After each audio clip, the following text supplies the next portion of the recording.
program. By that I mean being open like you were today in the press conference to sell. How much of this is a sales job? Is to develop student athletes and win games. I don't think you're trying. If you win, that's what sells. Because you can be the greatest salesman in the world, but you go 0-11, it don't matter. You don't think at UCLA that dynamics may be a little different? I haven't thought of it that way. I bristle when people say you're selling. I'm not really. I'm just, we're trying to develop young men. If that's what you're selling. So if you develop them in the right way and they become productive husbands, fathers, pillars in the community, then you did a good job. And that's what you should stand on, and that's what we're selling. But we're not snake oil salesmen. We're trying to get them to. So maybe it's just the word. I just don't like the word sell, but I think the best way to sell is to develop the players that you have an opportunity to interact with on a daily basis. Okay, perfect. Thank you. What have you thought of Mike Juarez's progression? Josh Wood said Mike's in the best shape he's ever seen him in. Again, we haven't been with him, so Mike missed the second half of the spring. So I know he's working really hard. I talked to Frank and what they're doing, so we'll get a chance to see him when we get out on the field on next Friday. But he's done everything that we've asked him to do. He just got banged up and had a head injury and was held out, rightly held out. So I think he missed, was it the second half of the spring? I know it was most of it, at least the second half. So. Are you ever getting reports on the player at run practices? I know you can't be there, but you just rely on them. I don't want to be there. What are you going to do with that? You see how guys are progressing. I'll see it. I'll see it. I mean, everybody's in a rush to do what? So it's July 13th, and we had a really good player run practice. Fantastic. You know what I mean? And then July 14th, they didn't have a great one. So our guys, I think they need to be on their own. I don't think we need to be with them for 24/7. And part of their growth and how they learn is to kind of teach each other. And they seem like they're having fun with it. So we're excited. Everybody's got the same rules. We all get our chance to get our hands back on our players on the August 2nd. So that's a fun part. So, but I haven't, and I never even asked. So I'm not, if they do or don't. I know they're all there and they're working. So. Were you able to add Stephen Mason? I didn't notice him on the roster. The JUCO defense player? Yeah, he's here. Oh, okay. I don't. Maybe he's not. Maybe we forgot to put him on, but he's here. All things being equal, being a dual threat guy like Devon and DTR, how much of a bonus is that for them? I know you've won with different styles of quarterbacks, but how much of a bonus is that for them in this race? Bill, take care of it. I don't look at it that way. I look at who's the best quarterback for the team. So there's not, everybody has qualities that they're better at. Everybody has qualities everybody has some weaknesses, and then we'll just grade them off of that. But I don't say we want this, or this. I've won with both. Who's the best quarterback? Because what we don't want is we don't want a running back that can't throw. We want a quarterback that if he has the ability to run, then you play to those strengths. If he has the ability to throw the ball a lot more, then you play to those strengths. So just who's going to be the best for the team. You scouted Marcus Mariota, having not seen a bunch of him starting. He didn't start in high school until pretty late. Same thing with Dorian. How are you still able to figure out that there's still talent in those quarterbacks when there might not be a lot of game tape of him playing? Well, we had Marcus in camp, so I had a chance to get exposed to him, for, I think it was a 4-day camp, so we were exposed to him for 3 or 4 days in a row, so that was a little bit different setting than Dorian. And then Dorian was offered by the old staff, so there was film, so I watched every game Dorian played as a senior when I got in there and was really excited about him, so there was a lot more film on Dorian in terms of me getting into the recruiting process than Marcus, because there wasn't much on Marcus because we offered him before he played. So it's a little bit different dynamic there. There was a lot of consternation over the conference bowl record and not making the playoffs. Oh, yeah. You had a chance to sort of survey the landscape last year when you were in ESPN. Do you have any concerns about how close the conference is in terms to its peers? No, I mean, it goes every year. Like 2 years ago, the SEC West didn't win a game, and the next year they won the national title. I mean, it doesn't. Every year is different. There's not ups and downs. This game changes so quickly that I don't think. I think if you're looking at last year, then you're too late because it's already passed you by. So you could sit at this thing last year, and not one person would tell you that Khalil Tate would be the best player in the league because he wasn't even here and he wasn't even the starter on his team. So it took an injury to get him to fall into setting records. So, no one knows. That's why trying to predict what happened from past experiences to future isn't. I've never looked at it.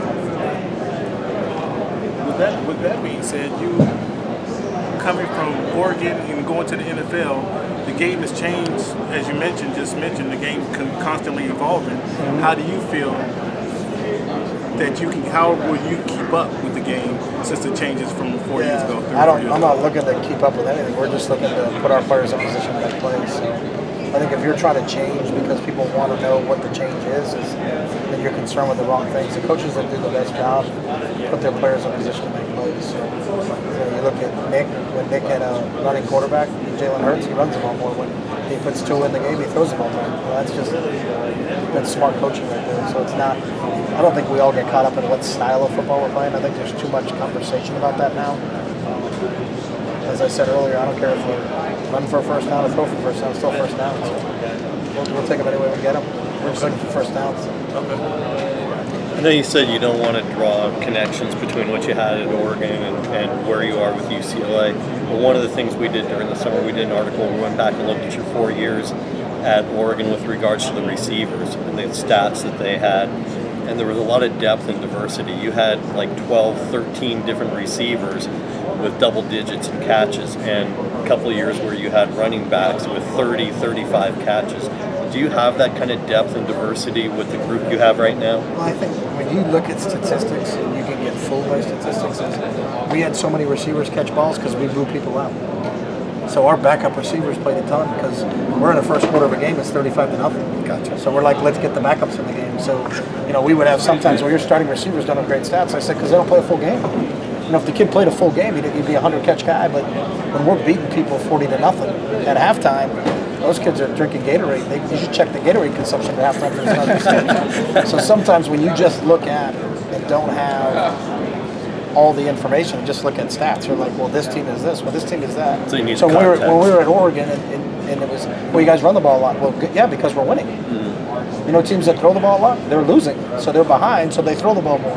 So it doesn't mean that they have a better pass offense than you. It means that they're behind a lot. So we ran the ball a ton. When I see a team that's running the ball a ton, then that means you're winning football games and you're trying to close people out. So I think some of those statistics, when you look over a 4-year span, there's a context that you have to look at them at and say, well, what's the reason behind it? Not just look at it and say that means that they had a ton of depth. Well, you could have kids who had 20 catches that were walk-ons, but the reason they had 20 catches you were walk-ons is you were winning by 50. You have an ideal run-pass ratio as far as percentages? It changes. I've been in games. We went back-to-back games in New Hampshire. One game we ran it 66 times one week. The next week we won throwing it 65. That's what it took in each of those games to win. One of them was a really bad weather game, and we ran it 66 and threw it 7. And then the next week we were in a shootout. We threw it 65 and ran it 40. So it really just, do you have enough over the course of the season to win? But there's not an ideal when you can say it's got to be this. It really has to be what's necessary on that given day. How do you find a role for a guy like Devin Asiasi, who can do so many things? He was on the defensive line earlier in his college career. He's very physical at the point of attack, but you also want to get him some receiving chances as well. How do you play, especially with Caleb Wilson also? I didn't even know he was a D lineman. So yeah. He transferred from Michigan. Why, did he play D line there? I think he started out potentially. I didn't know that. So he's playing tight end for us. So he fits in the tight end room with Caleb and Jordan. So we've never considered making him a defensive player. So you wearing the He's Home wristband. What kind of discussions do you have with your team about? I haven't had any. It was just Roy Manning and Derek Sage, who are on our staff, were very good, close with Tyler's parents, and his mom sent us a nice note for attending Tyler's funeral, and we sent them to our team. And Josh Woods played with him, so we know him now, but we haven't had any discussions about him specifically. We just got these in the mail the other day, so I haven't had any meetings with our players since summer school started. You talk to your team about kind of taking care of their mental health? Yeah, we do. We just haven't had any specifically related to that. So. One of the things that came up at ACC Media Days last week was Larry Fedora, North Carolina. I don't know if you saw it, pretty much questioned the scientific links between concussions and CTE, brain damage. He said he didn't really believe that there were scientific links between it. How do you guys approach it? Are you overly cautious? Do you consider yourself overly cautious, or do you just pretty much go with what the doctors tell you to do? I think if you saw that, that's not exactly what Larry said.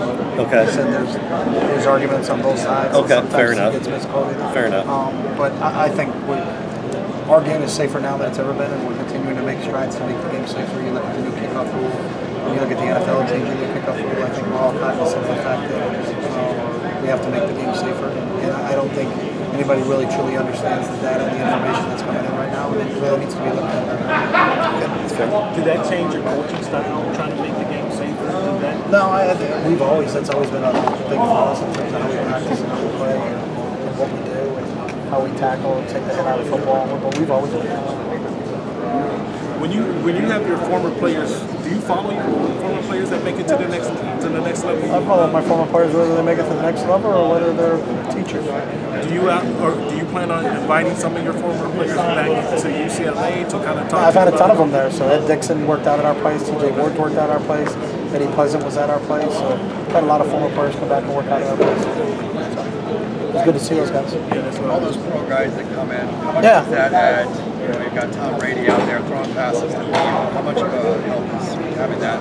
I think it's part of it, but I think we're just trying to help those guys. A lot of those guys, Russell's great. Russell played for Coach Bible, and I've known Russell for a long time. He lives a mile from campus, so it's just convenient for him to come work out at our place. And when you look at some of those guys, like they can't. If you're a professional football player, like you can't go to Bally's, you can't go to 24-hour fitness and try to get a workout in because you're just going to get bugged. So a lot of those guys have reached out. And Dominican Sue, who's an Oregon guy, and I've known Dominican for a long time. And when he came to the Rams, can I work out at your place? So as long as it's after 10 o'clock and we're not using our facility, then those guys have been great. And we've had a ton. Baker Mayfield, Saquon was there, Odell Beckham, Kelsey, Sterling Sharp, Terrell Owens. There's been a million that have been in it. Does that help? So. I don't even look at it as help. I look at it as helping them. Like those guys are football players and want a place to work out. So yeah, but it's kind of impressive for your players and other people. Yeah, but again, that's not what we're trying to do. Like I'm not trying to impress our players. What I'm trying to do is help guys out that are playing football. So we all love football, and if we can help them out by giving them a place to work out, then that's a positive for them. And if it helps them in their career, then fantastic. Not everything has an ulterior motive. You haven't been in LA long enough. What's that? I've been in LA. Not everything. But it's laid back cooler. That's what we are. Want to come work out? Come work out. Theo talked about going up against Darnay more often, he feels like, than any other corner on the team, even more than Nate Metters. Do you guys try to set up matchups like that to kind of cultivate a competitive environment in practice? No, we haven't. We didn't do anything like that this spring, so that's just... Maybe them after practice. I think they played on it's usually Theo's on the right side and Darnay's that right corner, but that wasn't by design. It was that's just kind of how it felt. What do you think of the new redshirt rule that allows players to play up to 4 games? I think it's positive. I don't know exactly how we'll implement it. I think you got to do it on a case-by-case basis. But I've been places where you're like, I don't want to play that kid at the end of the year just because I don't want to burn a redshirt year. But now you can do that. And a kid plays 20 snaps in his freshman year and it doesn't count against him. It gives him an opportunity. But I think everybody's trying to figure out exactly how it will work. But I don't think it really matters with the good players because they're not staying to get redshirted anyways. We had 3 kids leave and go to the pros after their 3rd year, let alone stay for 4 or 5. So I don't know how many of the really good players that one's going to impact, to be honest with you. Do you know if they'll be able to retroactively use that rule for like a guy like Josh Woods, for example? No. It's all for this season. So.